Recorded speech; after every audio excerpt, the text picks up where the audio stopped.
따라서 바울의 명령.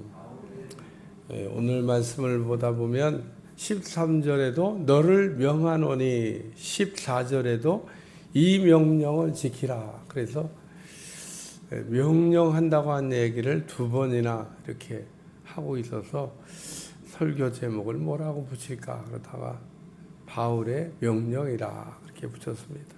바울이 디모데에게 명령한 말씀이다.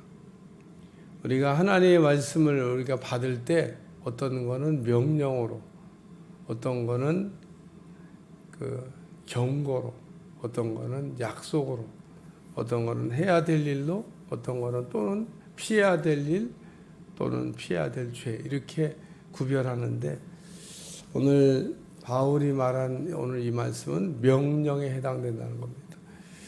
명령이란 말은 주로 군대에서 사실 잘 사용하는 언어인데 상관이 하급자에게 명령하면 하급자는 상급자가 말하는 걸 무조건 들어야 됩니다.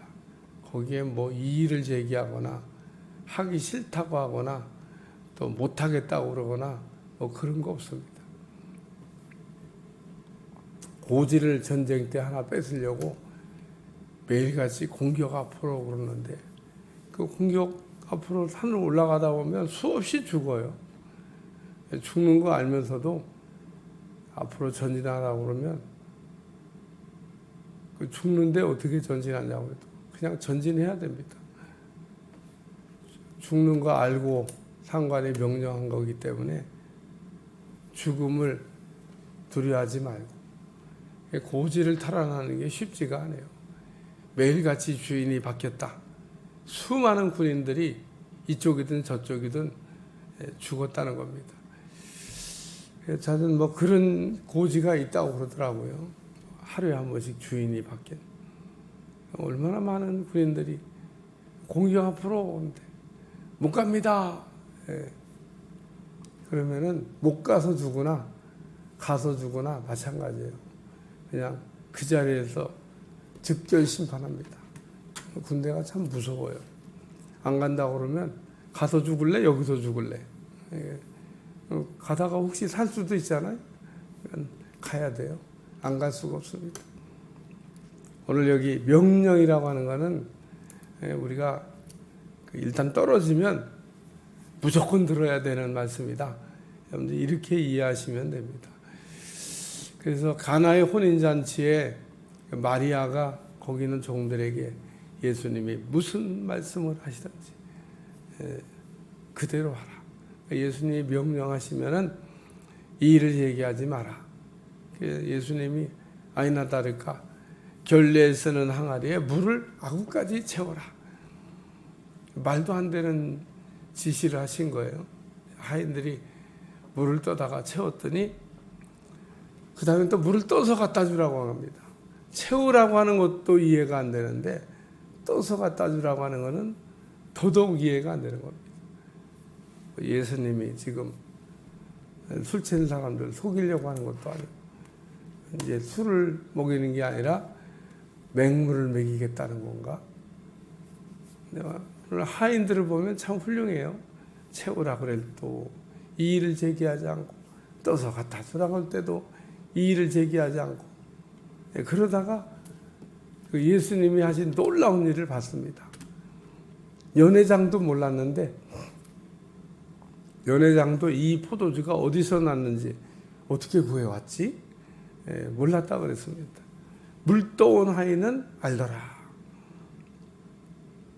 우리에게 무엇을 우리에게 시사하냐면 하나님의 명령에 우리가 순종하고 나면 왜 하나님이 그렇게 명령하셨는지 이해하게 하신다는 겁니다. 명령을 우리가 따를 때까지는 몰랐다가 명령을 따르고 나면 이해가 되는. 그러니까 명령을 이렇게 받는 사람 입장에서는 이해가 안 될 때가 대부분이지만 순종한 사람과 불순종한 사람이 있는데 순종한 사람은 하나님이 일하시는 것을 보게 되고 불순종하는 사람은 하나님이 일하시는 것을 볼 수가 없게 되고 그러니까 하나님은 우리에게 어떤 일을 이렇게 시켜놓고 일을 하시는 분입니다. 여러분 그걸 잘 이해해야 되는데 우리는 명령이 떨어지면 일단 원망하고 불평부터 합니다. 왜 이런 때 이런 명령을 내렸냐?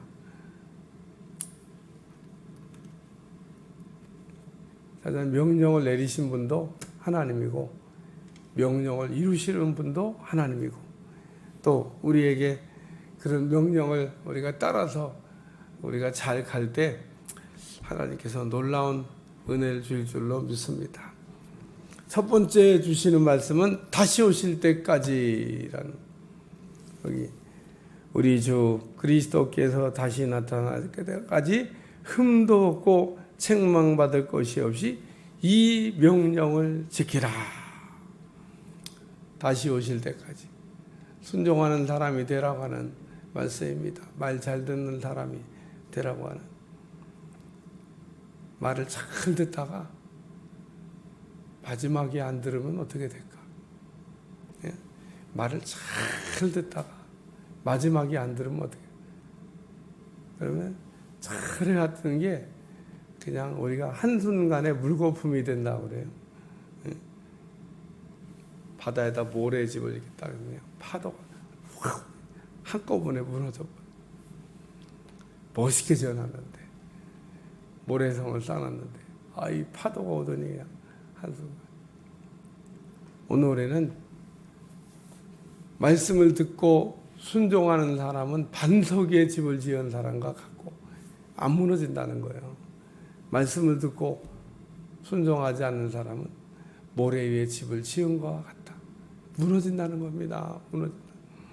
오늘 우리가 무너지는 집을 짓지 말고 무너지지 않는 집을 지시기를 주님 축원합니다. 열처녀에 비유해서 정말 열심히 등도 준비하고 기름도 준비하고 신랑도 기다리고 다 했어요. 미련한 다섯 처녀가 안 한 게 아닙니다. 다 했는데 하필이면 신랑이 오신다 그럴 때 기름이 떨어진 것도 아니에요. 떨어져 가고 있었다 그랬어요. 기름이 이미 떨어진 게 아니고 떨어져 가고 있다고 성경은 표현하고 있어요. 그러니까 아직도 기름이 있어요. 근데 문제는 신랑을 맞이하러 가는 거기까지 부족한 겁니다. 조금만 더 있으면 되는데. 오늘 우리는 다시 오실 때까지 충성을 했으면 다시 오실 때까지 충성을 해야 되고, 순종을 했으면 다시 오실 때까지 순종을 해야 되고, 지금까지 잘해왔으면 오늘 다시 오실 때까지, 주님 오실 때까지 잘하는 종들이 되시기를 주여 축원합니다. 두 번째 말씀은 유일하신 주권자이시며, 여기 하나님은 복되시고 유일하신 주권자이시며 만왕의 왕이시며 만주의 주가 되신다. 하나님은 한 분이시라는 겁니다. 우리가 섬겨야 될 분이 둘이 아니고 한 분이시다. 우리 하나님이 우리에게 복도 주시고 우리를 다스려 주시고 우리를 천국에서 천국 생활할 수 있도록 이끌어 주시다. 예수님이 계시면 천국이 되는 거고요. 예수님이 안 계시면 그 어디나 지옥이 되는 겁니다. 어떤 특정한 장소가 천국이 있는 게 아닙니다. 예수님 안 계시면 다 지옥이고 예수님 계시면 천국이고. 오늘 예수님이 그러기 때문에 우리 삶에 살아 역사하는 항상 주님. 저는 에스겔서를 읽다가 하나님의 영광이 성전에서 떠난다고 하는 걸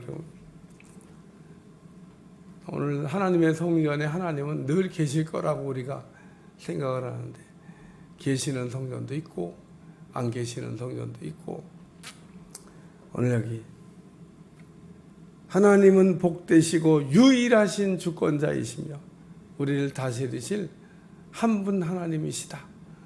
우리는 두 분 하나님을 섬기면 안 됩니다. 오직 한 분 하나님만 참 섬기는 여러분들이 되시기를 주여 축원합니다. 두 주일을 섬길 수가 없다 그러는데 우리는 두 주일을 갖고 있는 사람들이 생각보다 너무 많습니다. 하나님도 섬기고 세상도 붙들고 이런 걸 뭐라고 해요? 양다리 신앙이라고 그래요. 세상과 하나님 사이를 왔다 갔다 합니다. 세상 나가면 세상 사람, 교회 오면 여기 하나님의 사람, 또 세상 나가면 세상 사람, 교회 들어오면 하나님의 사람. 우리 말씀을 시작하면서 너 하나님의 사람아 이렇게 오늘 11절에 말씀하고 있는데 편의상 나눠서 말씀을 나누고 있습니다만 너 하나님의 사람아 의와 경건과 믿음과 사랑과 온유와 인내와 온유를 따르며 믿음의 선한 싸움을 싸우라. 영생을 취하라. 우리가 세상에 나가서 그냥 편안하게 살다가 돌아오는 게 아니라 전쟁터입니다. 싸우다가 돌아오는 겁니다. 우리는 머리로만 알고 실제로 모르는 게 한 가지 있습니다. 그게 뭐냐면 악한 원수 마귀의 역사입니다. 머리로는 다 압니다. 악한 원수 마귀들의 그 세계에 대해. 자, 제가 한번 물어보겠습니다. 아주 엄마 품에 안겨서 아직 몸도 못 가는 어린아이에게 악한 영이 역사할까요? 안 할까요? 오히려 엄마 품에 안긴 어린아이에게 악한 영이 훨씬 더 강하게 역사합니다. 그러면 그 어린아이에게 역사하는 악한 영을 누가 막아야 되냐? 엄마가 막아야죠. 엄마가 안고 있는데 엄마가 막아야 되는 거예요. 근데 엄마가 막아야 된다는 생각을 못하고 있습니다. 그러면 고스란히 그 공격이 어디한테 갈까? 아이한테 가는 겁니다. 아이에게 날아오는 화살을 막아야 될 엄마가 막을 수 있는 능력이 없으니까 또 이렇게 생각하는 것 같아요. 어린아이니까 마귀가 봐준다고 생각을 하는 것 같아요. 마귀가 어린아이라고 봐줍니까? 마귀가 목사라고 봐줍니까? 마귀가 장로이기 때문에 봐줍니까? 마귀는요 인정사정 없습니다.